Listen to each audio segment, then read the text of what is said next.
안녕하세요. 반갑습니다.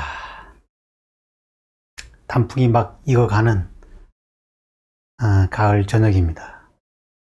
빨리 코로나가 종식돼서 한번 단체 모임도 한번 가졌으면 하는 바람입니다. 오늘 다룬 작가는 지금 현재 서울에서 열리고 있는 두 전시를 소개해 드리려고 합니다. 지금 게오르그 바젤리츠 전시가 있고 또 데이비드 살레 전시도 있습니다. 1980년대를 주름 잡았던 포스트 모더니즘, 특히 그 신표현주의 계통의 이 포스트 모던 흐름을 볼 수 있는 전시회가 가을을 맞이해서 지금 열리고 있습니다. 오늘은 이 두 작가를 중심으로 해서 이 포스트 모던 미술이 뭐고 또 그 독일에서 나왔던 신표현주의와 미국식 신표현주의의 차이를 살펴보고자 합니다. 자, 먼저 이 게오르그 바젤리치는 지금 타데우스 로팍이라고요. 한남동에 이번에 새로 생긴 갤러리입니다. 이번에 이제 개관 기념점으로 게오르그 바젤리츠 전시를 열고 있는데, 이 로팍 갤러리는 지금 현재 한 70여 명의 아티스트가 소속된 글로벌 갤러리고, 우리나라 작가로는 그 이불 작가가 여기에 소속되어 있죠. 요즘 뭐 미술 경기가 괜찮은 것 같아요. 요즘 돈들을 많이 찍어내니까 이 돈들이 갈 데가 없어가지고 이 뭐 부동산이나 뭐 미술품 투자 쪽으로 돈이 많이 몰리는 것 같습니다. 이제 아시아에서는 그동안 이제 홍콩하고 상하이가 이제 대표적인 시장이었고, 이제 서울도 최근에 그 한류 열풍이 불면서 이 미술 쪽도 외국 갤러리들이 많이 지금 들어오고 있는 그런 현실이고, 이 로팍 갤러리는 주로 이제 그 유럽 쪽에 본거지를 두고 있고, 오스트리아에 2개, 프랑스 파리에 2개 있고, 런던에 하나 있고 그렇습니다. 이 바젤리치도 이제 로팍 소속 작가예요. 그래서 첫 번째 전시를 바젤리치 전으로 한 것도 이 로팍의 그 대표적인 작가이기 때문에 그렇게 선정을 한 것 같습니다. 자, 저는 이 바젤리치의 주제를 대상을 뒤집어 성취한 아우라의 진실이라는 타이틀을 뽑았는데요.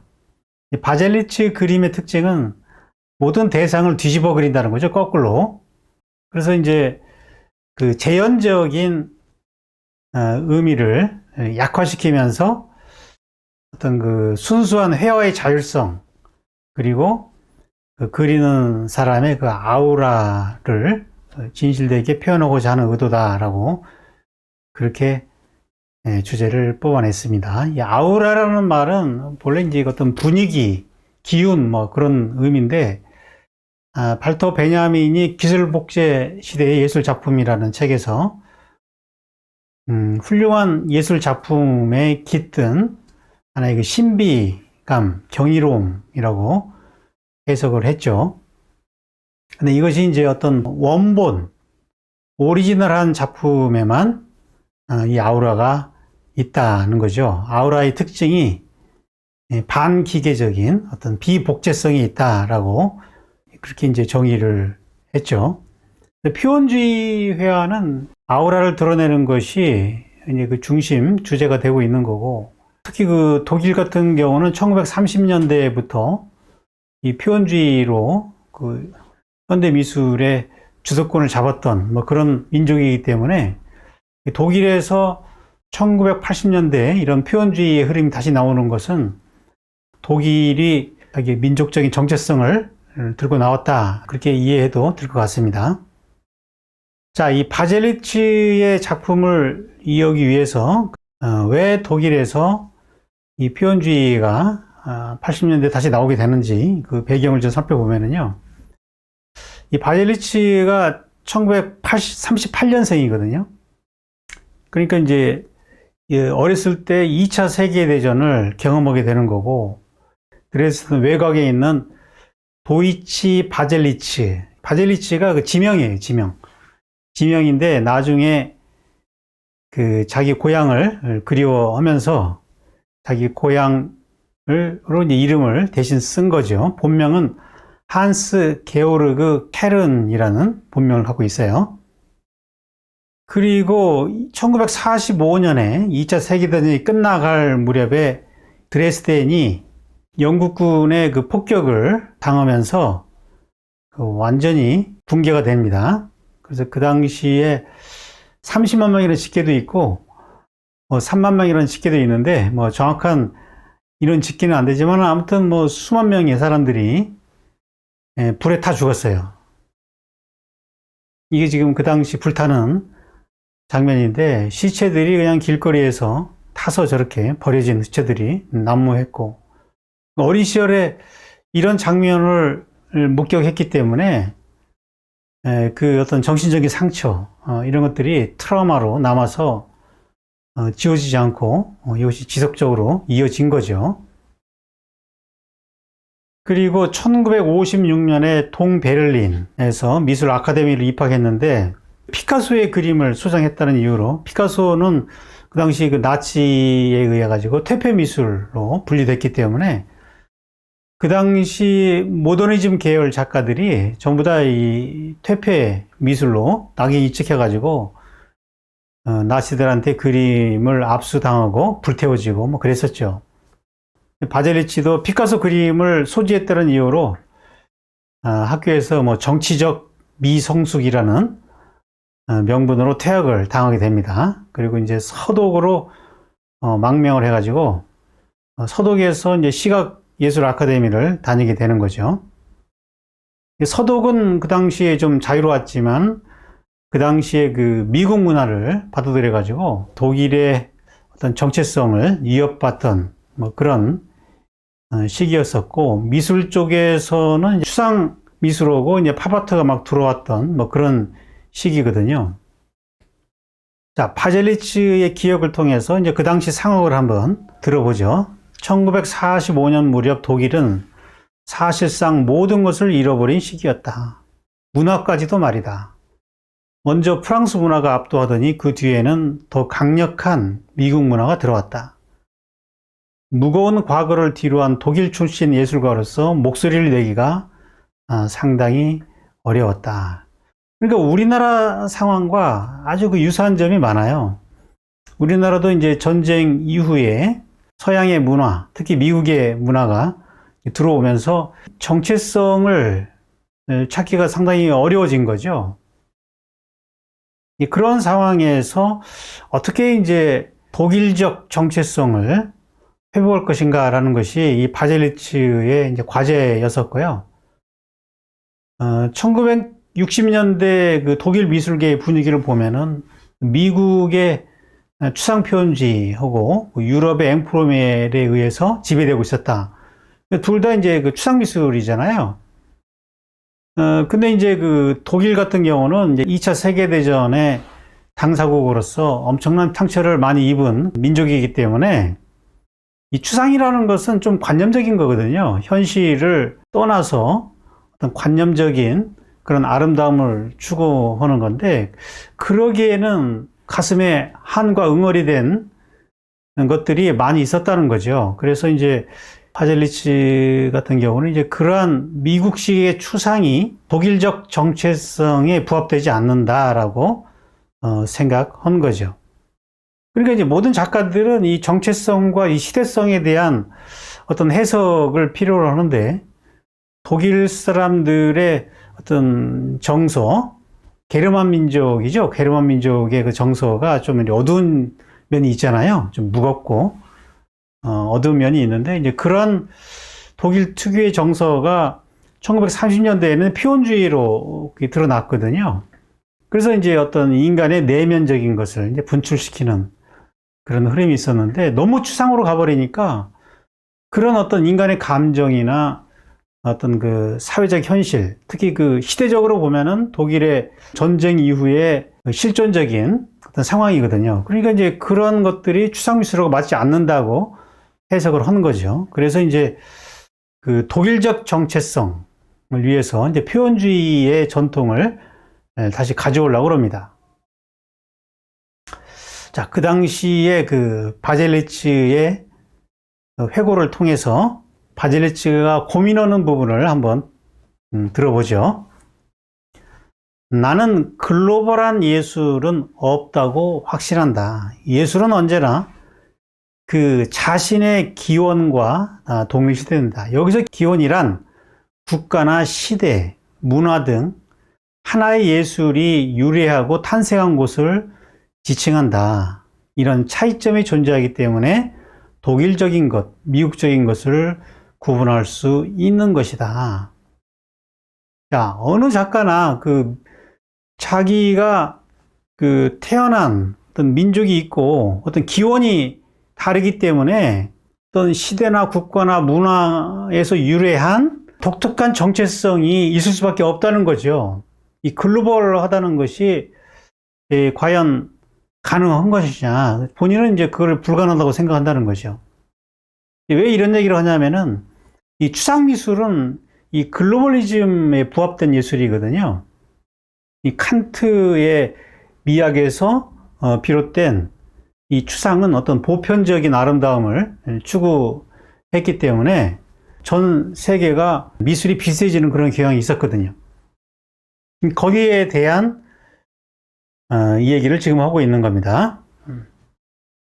그 다음에 스스로 진지하게 뜻을 품고 작업하기 시작한 이래로 나는 항상 독자적인 길을 걸어왔다. 하지만 이를 위해서는 우선 가능한 모든 정보를 취합한 뒤에 자신에게 의미 있는 정보만을 골라내는 작업이 선행되어야 한다.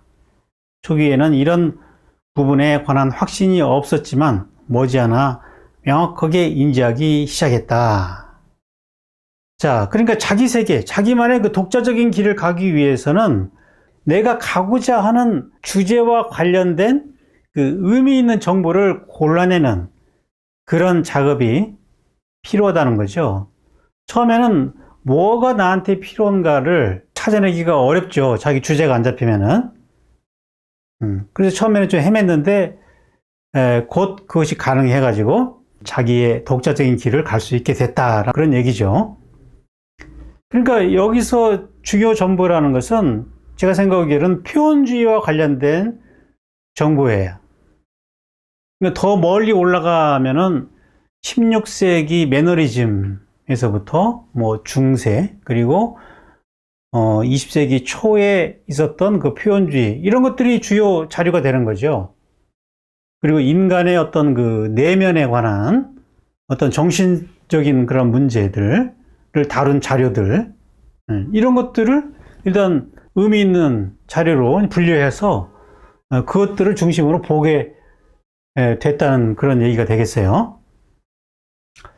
나 역시 소위 세계적인 현장을 유심히 관찰해 왔으나 진입할 틈을 찾지 못했다. 자, 이 얘기는 추상화로 흐른 현대미술의 흐름을 유심히 관찰해 왔지만 내가 진입할 틈을 찾기 어려웠다. 이 틈을 찾는 게 중요한 거거든요.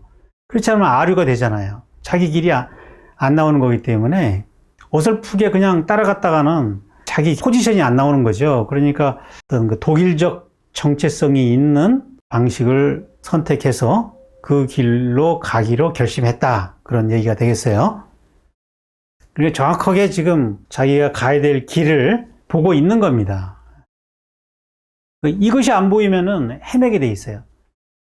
작가들이 처음에 자기 길을 찾아갈 때 일단은 높은 곳에 올라서 내려다 봐야 길을 찾을 수가 있거든요.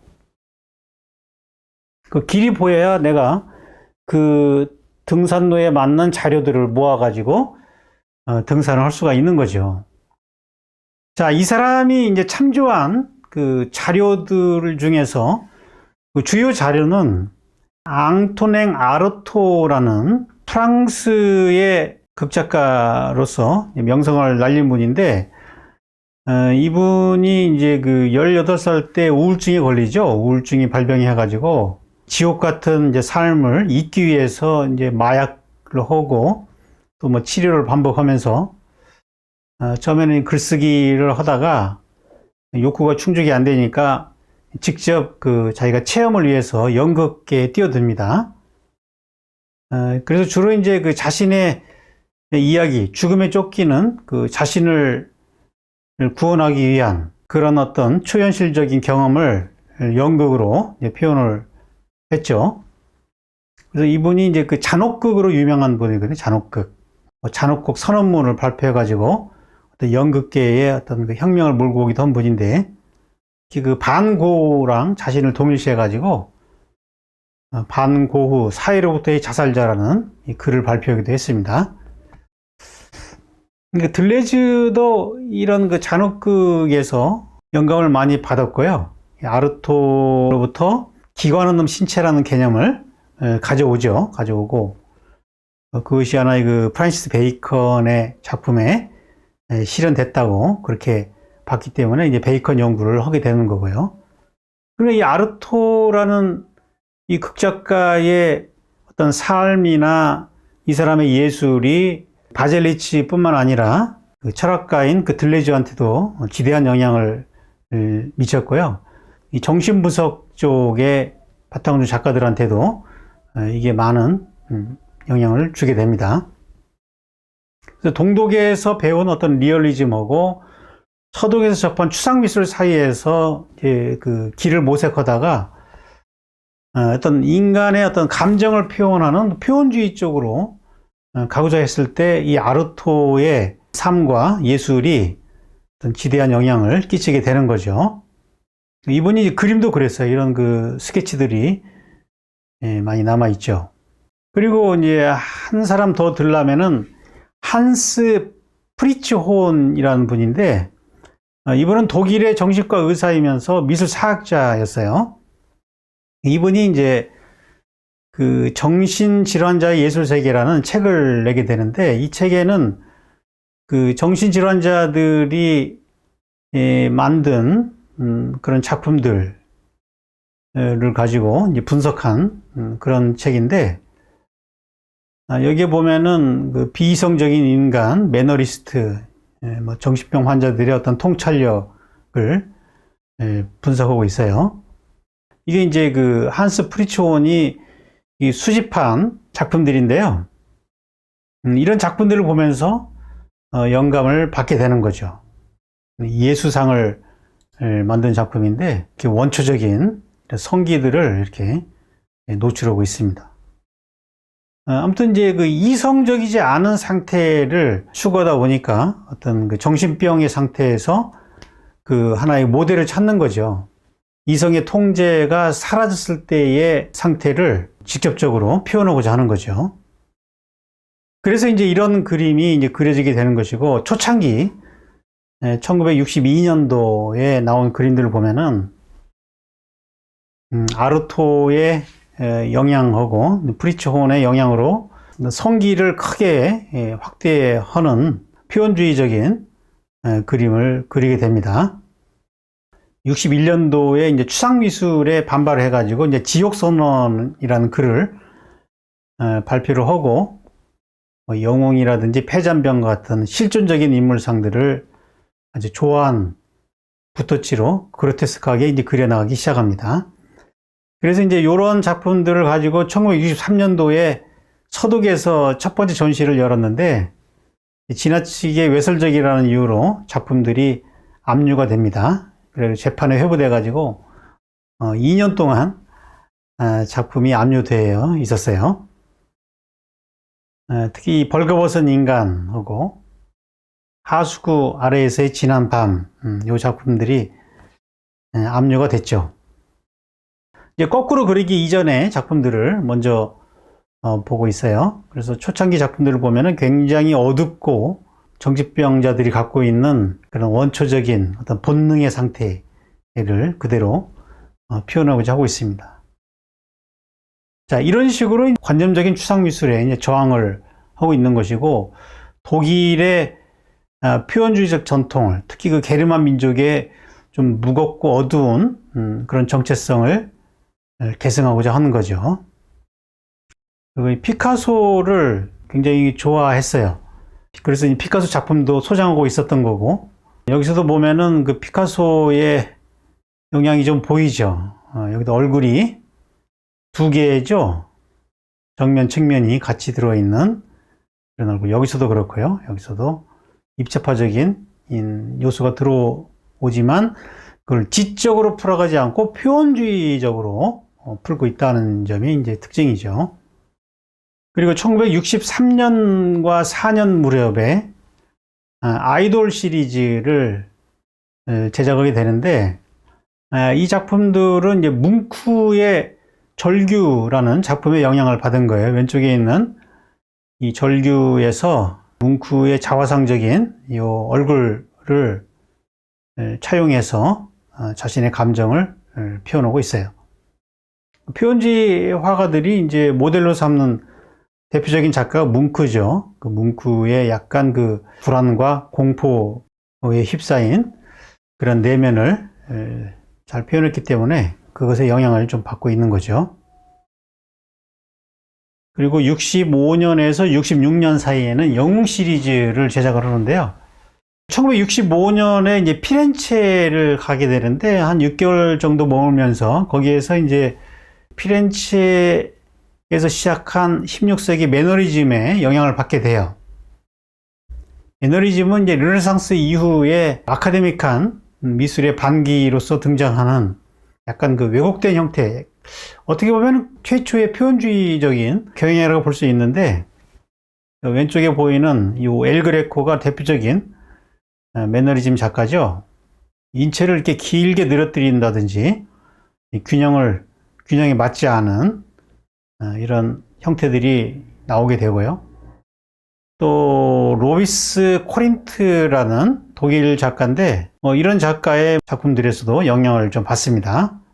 그래서 이 영웅 시리즈들을 제작을 하는데 우리가 알고 있는 그런 영웅이 아니라 완전히 그 누더기를 걸친 완전히 그 거지 같은 그런 영웅들의 모습을 이렇게 희화하고 있는 거죠. 이런 작품들이 다 영웅 시리즈로 제작한 작품들입니다.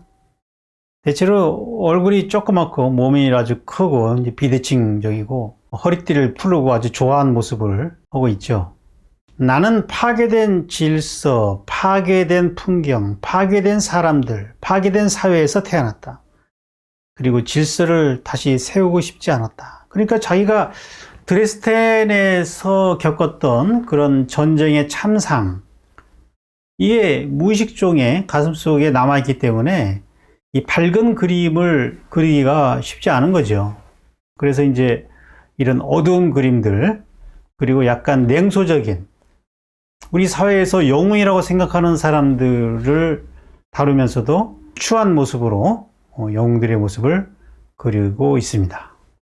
바그너의 그 음악 같은 거 보면은 게르만족의 어떤 특성들이 잘 드러나 있는데, 히틀러도 사실은 그런 바그너의 음악을 이용했었죠. 독일적인 민족성을 부추기는 데 이용했었는데, 바젤리치도 그런 어떤 영웅들의 모습을 이렇게 반전시키는 것이 아닌가 그런 생각이 들어요. 색이 밝아졌지만 형태를 늘리고 막 뒤섞으면서 아주 괴물 같은 인간으로 그리고 있습니다. 1966년 무렵에는 이제 베를린에서 시골인 오스트호펜으로 이사를 하게 돼요. 그러면서 작품이 좀 변하게 되는데, 이때 했던 작품들이 분열 시리즈입니다. 분열 시리즈에서는 그리고 파괴를 하는, 창조와 파괴를 동시에 보여주는 그런 작품으로 변형이 이루어지는데, 이전의 작품들이 사파적인 특징이 있었다는 그런 불만이 있어가지고 그림을 찍거나 조각냄으로 인해 가지고 단지 모티브만을 가져와서 회화적인 특성을 강조하는 쪽으로 작품이 나가게 됩니다. 그러니까 추상으로 안 가면서 사파가 되지 않게 하려는 그런 노력을 하고 있는 거죠. 자, 그래서 화면을 저렇게 분할을 시켜가지고 어긋나게 하는 거죠, 그림을. 자, 바젤리치 얘기를 들어보죠. 나에게 모티브는 그림을 잘 통제하기 위해서 그리고 추상화로 나아갈지도 모르는 모호한 자의성을 피하기 위해서 필요하다. 자, 어떤 이미지, 이 모티브는 추상으로 가지 않기 위해서 필요한 것이지 재현하기 위해서 가져온 게 아니다. 그 얘기를 하고 있는 거죠. 단지 화면을 분할하는데 저런 형태들이 도움이 된다는 거죠. 그러니까 이미지를 가져오되 이미지의 의미를 없애겠다는 거죠. 그리고 회화의 자율성을 성취하겠다는 거죠. 자, 이 작가의 지금 전략이 뭔지를 알겠죠? 왜 추상을 피하느냐? 추상으로 나가면은 이게 이제 미국식의 어떤 추상 표현주의 쪽으로 갈 가능성이 많고, 그렇다고 해서 뭐 옛날식의 재현을 해버리면은 또 고전적인 회화와 차별화가 안 되기 때문에 지금 독자적인 길이를 모색하면서 구성적인 형태를 갖고 있으면서 거기에 종속되지 않고 회화의 추상적인 자율성으로 가겠다는 그런 전략이고, 이것이 신표현주의의 특징이 되는 겁니다. 어차피 이 표현주의에서 중요한 거는 재현이 아니라 어떤 내면적인 거, 어떤 아우라의 문제이기 때문에 사실 저런 구체적인 형상이 중요한 건 아니죠. 근데 형상이 없어지면은 또 추상으로 가기 때문에 저렇게 형상을 가져와서 화면을 분할하는 하나의 방식으로만 쓰겠다. 뭐 그런 내용이 되겠습니다. 자, 그렇게 보면은 이런 그림들이 어떤 의도에서 나왔는지가 읽히게 되죠. 자, 어떤 구체적인 이미지를 가지고 출발하지만 그것이 하나의 사파로 끝나지 않게 하기 위해서 저렇게 화면을 단절케 하고 뭐 찢어진 것 같은 그런 형태를 통해서 분절을 시켜버리는 거죠. 재현을 피하기 위한 하나의 방식이라고 볼 수 있겠죠. 이제 그런 의도에서 저렇게 형태들을 옆으로 돌리기도 하고 사람들을 찢어가지고 재현처럼 안 보이게 하려는 노력을 하고 있는 거죠. 그러면 이제 사람의 형태라는 것은 화면을 구성하는 하나의 그 방식이고, 표현하고자 하는 것은 본능이나 아우라다라는 거죠. 재현을 피하기 위한 노력들이 들어가고 있습니다. 그리고 1969년부터 자기 작품이 문학적으로 읽혀왔던 것에 대해서 저항하기 위해서 완전히 거꾸로 선 풍경을 그리게 돼요. 뒤집어 그리기. 그래서 기존의 그 전통적 관습으로부터 벗어나고 어떤 주제를 해석하고자 하는 그런 의도를 좌절시키게 되는 거죠. 왼쪽에 있는 작품은 페르디난토 폰 라이스키라는 독일 작가인데, 중학교 때 주로 봐왔던 작품이고, 이제 동독 쪽에서는 주로 이런 재현적인 리얼리즘을 주로 배운 거거든요. 근데 그것을 완전히 뒤집어 가지고 거꾸로 그린 거죠. 이런 풍경들을 처음에는 뒤집어서 그리고 있어요. 상하를 뒤집기 시작하니 이미 그림 자체가 비현실적이고 추상적으로 보였다. 그 후로는 내 앞에 있는 사물이나 옆에 있는 무언가만으로 내가 구상한 이미지적인 재현을 실현할 수 있게 되었다. 뒤집어서 그림을 그리기 시작하니까 그 자체로 재현으로 보이지 않고 추상적으로 보였다는 거죠. 그러니까 그때부터는 이제 어떤 사물을 그리든지 간에 재현을 해도 추상으로 보이게 됐다는 거죠. 형태를 뭐 찍거나 분할하고 그런 방식을 취하지 않아도 이렇게 구체적인 대상을 그려도 그런 재현의 방식에서 벗어날 수 있게 되었다는 거죠. 여기서 이제 이 독창적인 아이디어가 나오게 되는 거죠. 1969년 무렵부터 이제 이렇게 뒤집기 시작하는 거죠. 이게 아무것도 아닌 것 같지만 미술의 역사상 그림을 이렇게 뒤집어 그린 작가는 지금까지 없었거든요. 그러니까 여기에서 자기 포지션이 나와버리는 거예요. 기존의 어떠한 작품과도 같지 않은 어떤 차별화 지점이 나오게 되는 거죠. 표현주의가 많이 있었지만은 그 표현주의에서도 이렇게 뒤집어서 그린 작가는 없었거든요. 나의 유일한 목표는 재현된 이미지로부터 그려진 이미지로 관심을 되돌리는 일이다. 자, 재현된 이미지라는 것은 그리고자 하는 바가 외부 바깥에 있는 거잖아요.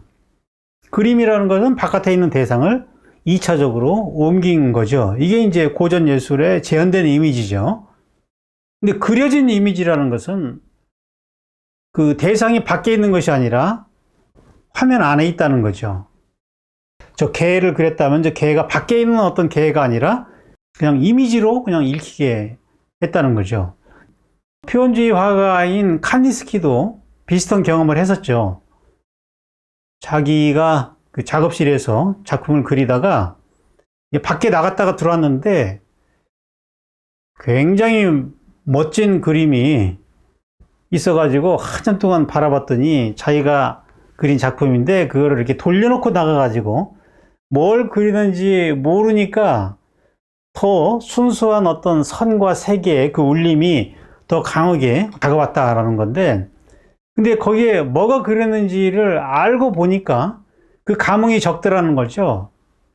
그래서 칸디스키는 거기에서 영감을 얻어가지고 이제 구상이 오히려 더 순수한 감정을 전달하는데 방해가 된다라고 생각해가지고 추상미술을 처음으로 시작하게 되는 거거든요. 근데 이제 바젤리치는 그러한 어떤 비슷한 경험인데 추상화 가지 않으면서 뒤집어서 그리면서 어떤 차별화 지점을 찾아낸 거죠. 그리고 이제 과거의 그 표현주의와 이제 차별화를 섬세하게 이제 구분을 해내려고 그러는데요. 독일에서 표현주의는 정치에 강하게 연결되어 있다. 나는 예술이 정치와 결부되는 것이 계속되어서는 안 된다고 생각한다. 과거 특히 그 다리파 화가들의 작품들을 보면 이제 그런 성향이 좀 있는데, 정치화로부터 완전히 그 단절시켜서 인간의 어떤 그 개인적인 것을 다뤄야 된다는 그 본인의 생각입니다. 내가 만든 작품은 어떠한 이념도 표현하지 않는다. 회화는 회화 자체로서 존재한다. 어떤 회화의 자율성을 이야기하는 건데, 자, 추상미술도 사실은 회화의 자율성을 위해서 간 거잖아요. 회화의 자율성을 위해서 형상을 없애야 됐는데, 지금 바젤리치 얘기는 형상을 통해서 자율성에 도달하겠다. 그런 얘기가 되겠죠. 어떠한 이념도 들어가서는 안 된다고 보는 거예요. 나는 내 그림이 모든 자연과 현실과의 관계로부터 멀어지기를 원했다. 그래서 이미 존재하는 관습으로부터 그림이 더 자유로워지기를 바랬다. 작가들이 그 차별화되는 지점을 찾아내는 것이 중요한데, 이렇게 거꾸로 그리니까 그 포지션이 확실히 나와버린 거죠. 처음에 뭐 화면을 분할시키고 뭐 찢어서 그리기도 하고 이런 것들은 이제 표현주의와 이제 완전한 차별화가 좀 어려웠는데, 이렇게 거꾸로 그리니까요. 처음 발견한 작품도 이거는 바젤리치다라는 것을 바로 알아보게 만들어줘 버린 거죠. 자, 이 지점이 이제 중요한 거거든요. 지금 뭐 독일적인 정체성하고 또 시대성, 또 2차 세계대전을 체험하고 그 이후에 그 어두운 그 사회상 이것들이 들어가면서 정체성과 시대성이 해결하면서 조형적인 특징에서의 차별화, 이게 되니까 이 대가가 된 거예요. 내 의도가 브레이트에 낯설게 하기보다 더 급진적이라고 볼 수 있다라고 얘기를 했는데요. 자, 브레이트라는 사람은 독일의 시인이자 극작가이죠. 이분이 이제 그 소격 효과라는, 연극에서의 그 소격 효과라는 개념을 던지게 되는데, 그 당시 연극이라는 것은 그 아리스토텔레스류의 어떤 카타르시스 이론에 지배되고 있었거든요. 그러니까 연극은 그 관객이 배우의 연극에 그 몰입해가지고 그 배우들이 느낀 그 감정을 관객이 그대로 느껴야 된다는, 그런 식으로 감동을 줘야 된다는 그런 이론이 지배적이었는데, 이 브레이트는 이제 그런 이론에 이제 반박을 해가지고, 관객이 배우의 연극에 몰입되지 않도록 만들어요. 그걸 소격 효과라고 그러는데, 멀리 떨어져서 연극을 바라보게, 그래야 이제 비판적으로 바라볼 수 있다는 거죠. 뭐 예를 들어서 뭐 배우가 관객에게 말을 건다든지 직접적으로, 뭐 관객들 사이로 뭐 걸어 다니면서 뭐 앞으로 전개될 내용을 요약해 준다든지, 이런 식으로 연극 자체에 몰입하는 것을 차단시키면서 어떤 새로운 연극 이론을 제시를 하는데, 그걸 이제 소격 효과라고 그러는데, 이제 그것보다도 더 급진적이다라는 얘기는 이제 완전히 그 자율적인 거를 추구한다는 거죠. 자기는 어떤 이미지가, 저 관객이 저 그림을 보고 어떤 해석도, 어떤 비판적인 해석마저도 허락하지 않겠다는 거죠. 순수하게 그냥 어떤 조형적인 것으로 그림을 보게 하고 싶다라는 거죠. 그림을 그릴 때 나는 마치 내가 최초로 그림을 그리듯, 오직 나만 그림을 그리듯 사물을 만들어내기 시작한다. 물론 수천 가지 예들이 있다는 사실을 알고 있음에도 불구하고 마치 모델이 없기라도 한 것처럼 말이다. 원본은 있지만 그림을 그릴 때는 그걸 다 잃어버린다는 거죠. 그리고 완전히 내 본능에 맡겨가지고 내가 처음으로 그림을 그리는 것처럼 그렇게 그림을 그려 나간다는 거죠. 그래야 이제 차별화가 생기겠죠. 자신의 아우라가 거기에 실릴 수 있겠죠. 그렇기 때문에 남들 걸 보고 재현을 하게 되면은 이 복제가 되기 때문에 아우라가 들어갈 수가 없거든요.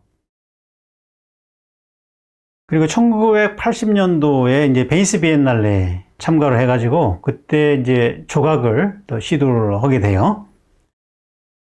바젤리티의 조각을 보면은 만들어 만 것 같은 아주 그 단순하고 이제 반추상화된 그런 조각들인데, 이 조각은 거꾸로 하지 않아요. 조각은 이제 바르게 하는데, 자, 조각을 만들 때 바젤리티가 어떤 점을 유의하고 있는지를 한번 본인의 얘기로 한번 들어보죠. 내가 만드는 것은 형상과 관련된 몸짓이나 태도다. 이 같은 몸짓에 있어서 결정적인 것은 들어올린 손이나 구부러진 어깨, 숙이고 있는 머리라든지 뜨고 있는 눈이나 벌린 입이 되겠지만, 이 같은 모든 태도는 해석이 필요 없다는 점에 있다. 저게 어떤 동작을 통해서 어떤 장면을 해석하게 하지 않게 하고 싶다는 얘기예요. 조각품이 나오면 그것은 회화에서와 마찬가지로 자연에 종속되지 않는다는 의미에서 완벽한 발명품이어야 한다. 그건 바로 형태의 문제다. 형태는 조각 내에 있는 것이지 자연과는 아무런 상관이 없다. 자, 가급적으로 저 조각 작품이 어떠한 구체적인 대상과 무관하게 하고 싶다는 거죠. 이 회화에서도 이제 그런 그 재현을 차단하려는 그런 노력을 했는데, 조각에서도 어떤 간단한 어떤 그 몸짓, 그런 몸짓을 가지고 어떤 구체적인 스토리를 해석하려고 하지는 않는다는 거죠. 그래서 이렇게 단순한 동작들을 만들게 됐다는 거예요. 자, 그리고 이제 80년대 들어서는 이제 본격적인 이제 거꾸로 그리는 회화가 이제 나오게 되죠. 오렌지를 먹는 사람이라든지 자전거를 타는 사람, 뭐 이런 시리즈들을 그리면서 거꾸로 그리고 있습니다. 이제 뭐 이런 식으로 그리면은 뭐 얼마든지 그림들을 자기 언어로 그릴 수 있겠죠. 이거는 이제 드레스덴의 최후의 만찬이라는 작품인데 1983년 작품이에요. 레오나르도 다빈치의 최후의 만찬을 패러디하고 있죠. 종교화를 자기 버전으로 패러디해서 그리고 있습니다. 물론 어떤 이런 종교적인 내용과는 무관한 거죠. 거꾸로 그려진 대상은 오브제로서는 부적합하기 때문에 오히려 회화에 적합하다. 어떤 순수한 회화적인 특성을 드러내기에 거꾸로 그린 그림이 더 장점이 있다는 거죠. 왜냐하면 이걸 바로 그리게 되면은 구체적인 어떤 대상으로 자꾸 연상을 한다는 거죠. 저기 어떤 사람으로 자꾸 연상을 하게 되면은 회화적인 그런 느낌보다는 재현적인 느낌이 강하게 올라오기 때문에 회화성이 약해진다라는 얘기예요. 스스로 존재하게 될 그림을 그리기 위해서는 내용을 부장할 의지가 있어야 한다. 처음에는 아이디어로 시작했지만 작업을 하다 보면은 그림이 대신 그려진다. 자, 맨 처음에 그림을 그릴 때는 어떤 뭐 아이디어가 있겠죠. 누구를 그려야 되겠다. 어떤 구체적인 사람을 그리는 거지만 그려가면서는 그것을 부정할 의지가 있어야 된다. 왜냐하면 그 사람을 재현하는 것이 목적이 아니기 때문에. 그래서 그걸 계속 지워 나가다 보면은 저렇게 표현적인 회화가 된다는 거죠. 어떤 처음에 세웠던 계획이 끝까지 가는 것이 아니라 그림 안에서의 그 자율적인 논리에 의해서 그림이 그려진다는 거죠. 자, 이런 방식으로 구상과 추상, 그 두 개의 이음법적인 경계를 무너뜨리고 있는 거죠. 이건 구상도 아니고 추상도 아닌 거죠. 이렇게 되니까. 그러니까 이런 그림을 그리려면은 자기 안에 본능의 소리에 충실해야 되는 거죠. 뭘 그려야 되겠다는 계획이 너무 완벽하게 서 있으면은 네 본능이 드러날 그런 기회가 없기 때문에 처음에 어떤 아이디어만 자꾸 시작해 가서 그 뒤부터는 이 나오는 대로 그림을 그려야 되거든요. 낙서하듯이. 그러니까 이런 식의 어떤 바스키아처럼 낙서화처럼 그렇게 되는 거죠, 그림이. 그리고 이제 후기 그림들, 90년대 이후 그림들은 조금 더 풀어져요, 그림이. 마치 그 동양화를 보는 것처럼 약간 더 풀어지는데 그 이유는 저는 그 나이가 들면서 그동안 가슴에 쌓였던 트라우마들이 많이 해소됐기 때문에 그렇게 됐다고 봅니다. 이제 그런 묵직한 것들이 좀 풀리면은요, 좀 자유로워지거든요. 이 트라우마가 어느 정도는 해소되지 않았나. 그런 그림들을 많이 그려가지고. 자, 본인 얘기로 그 분기점을 또 한번 들어보죠. 이른이 넘고 보니 인간은 자유로워야 한다는 확신이 점점 더 강해졌다. 그래서 가슴에 품은 것을 숨기거나 억제해서도 안 되고 모든 것을 물 흐르듯 자연스럽게 놔두어야 한다는 생각으로 검은 물감을 흘려보냈다. 물 흐르듯이 이제 감정을 바라보면서 자연스럽게 표현하게 됐다는 거죠. 이 트라우마가 강하면은 이게 잘 안 돼요. 어떤 집착이 딱 있기 때문에 그 어두운 그 이미지들이 계속 가슴에 있을 때는 이렇게 자연스러운 이 그림이 안 나오죠. 그런 그림들을 충분히 해왔기 때문에 그게 좀 풀리면서 이런 그림이 나오게 되는 거죠. 확실히 많이 풀렸죠, 그림이. 그러다 보니까 좀 동양화 느낌이 좀 드는 그런 경향이 있습니다.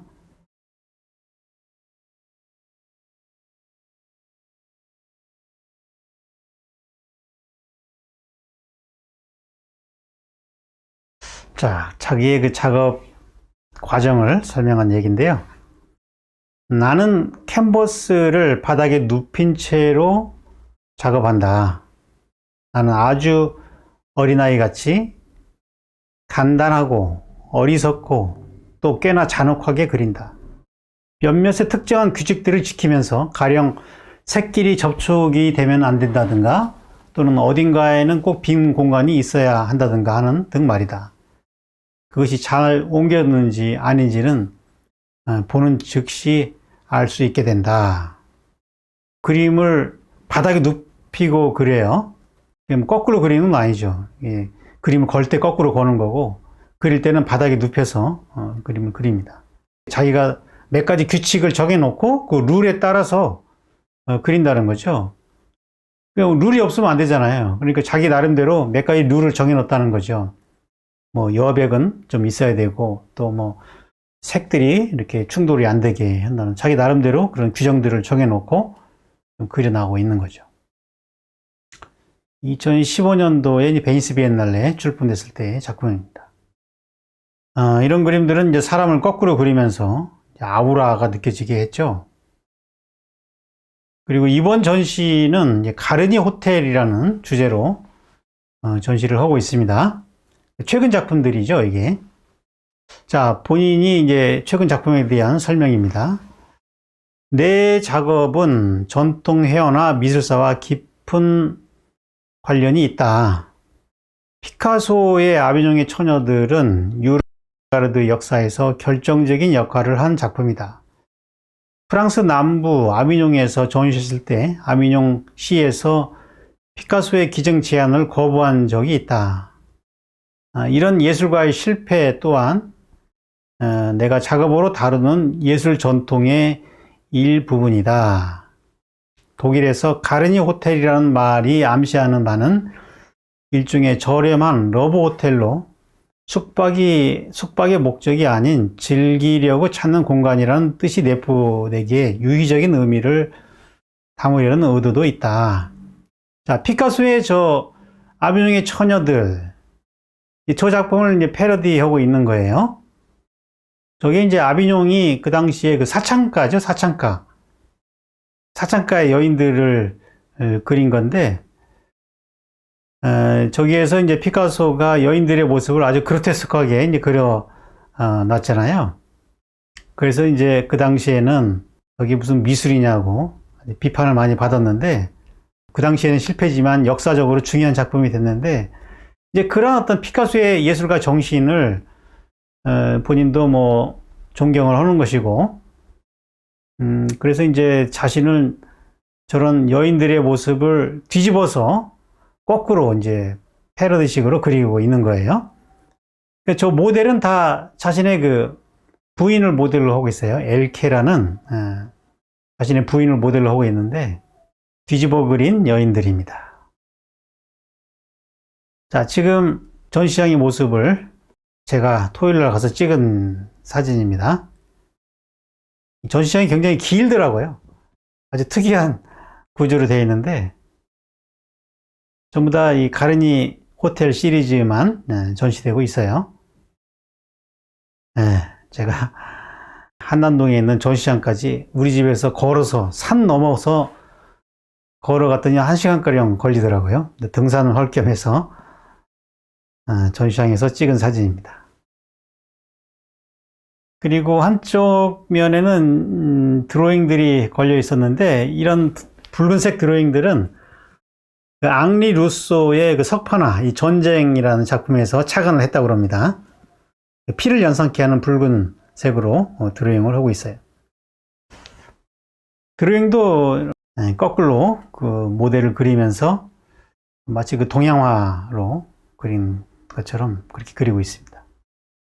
작업실에서 그림 그리는 모습이고요. 자, 마지막으로 작가 얘기를 한번 들어보죠. 나는 항상 작품 안에서 무언가가 나를 방해한다는 사실과 싸워왔다. 자, 작품 안에서 무언가가 나를 방해한다는 사실. 이 방해하는 것이 뭘까요? 나의 어떤 그 자유로움을 붙잡고 있는 거. 이게 뭐겠어요? 트라우마죠, 트라우마. 자기 가슴 속에 있는 과거의 그 전쟁의 어떤 체험이라든지 안 좋았던 기억들. 이것들이 계속 악성코드처럼 나의 무의식을 점령하고 있으면서 그걸 집착하게 만드는 거잖아요. 그래서 그걸 주로 이제 그리면서 예술로 승화시키고자 했는데 이제 그 얘기를 하는 겁니다. 나를 항상 방해했던 그것은 이제는 상당히 개선되었지만 나이가 드니까 그것이 많이 이제 풀렸다는 거죠. 그림을 그리면서 풀어냈다는 거죠. 그것은 소위 실존적이라고 불리는 것들이었다. 실존적이다. 내가 삶에서 경험한 어떤 불행한 일들이죠. 그것은 내 안에 나를 점령한 무언가가 있다는 사실, 그리고 그것을 작품에서 제거하지 못한다는 사실 말이다. 그게 완전히 자유로울 수 없는 거죠. 나는 아주 오랜 시간 동안 이 사실로부터 벗어나고자 노력했다. 어떤 방식으로? 그거를 표현함으로 인해 가지고. 그러니까 이 작가의 그 대상이 그동안 뭐였다는 것을 지금 말하고 있는 거죠. 대상이 밖에 있는 어떤 사물이 아니라 내 안에 있는 응어리진 어떤 한 같은 거라는 거죠. 한. 그것과 계속 싸워온 것이고, 대상이 내 마음 속에 있는 거기 때문에 어떤 밖에 있는 거를 재현하는 방식으로는 이게 해소가 안 된다는 거죠. 그것이. 그리고 이분의 그 예술의 역사를 쭉 이렇게 초기부터 쭉 보면은 그런 한이 풀어지면서 점점 그 양식의 변화가 오고 있다는 것을 알 수가 있죠. 처음에는 아주 그 거칠고 터프한 어떤 강한 덩어리 같은 것들이 있었지만 점점 그것이 풀리면서 좀 더 자유로워지고 동양화처럼 풀어지는 방식으로 양식이 변모해 왔다 하는 거죠. 그런 면에서 이분은 뭐 진솔한 자신의 아우라의 진실을 추구해 왔지 않나 이런 생각을 하게 됩니다. 자칫 잘못하면 그냥 표현주의의 아류로 치부될 수 있는 그런 그 장르를 붙잡았지만 거꾸로 그리는 방식을 통해서 기존 작가들과 차별화하고 자기의 어떤 포지션을 지킬 수 있었다라는 거죠. 바젤리츠의 그 작품을 보면은 우리가 작가로서 가져야 되는 그런 문제들을 어떻게 해결하고 있는지, 자, 정체성의 문제, 독일 특유의 정체성의 문제, 그리고 시대성의 문제, 2차 세계대전 직후에 그 어두웠던 그 독일이라는 어떤 그 역사적인 그 시대를 가져오고, 그리고 조형적인 부분에서의 어떤 차별화 지점을 가져왔기 때문에 대가로서 살아남을 수 있었다.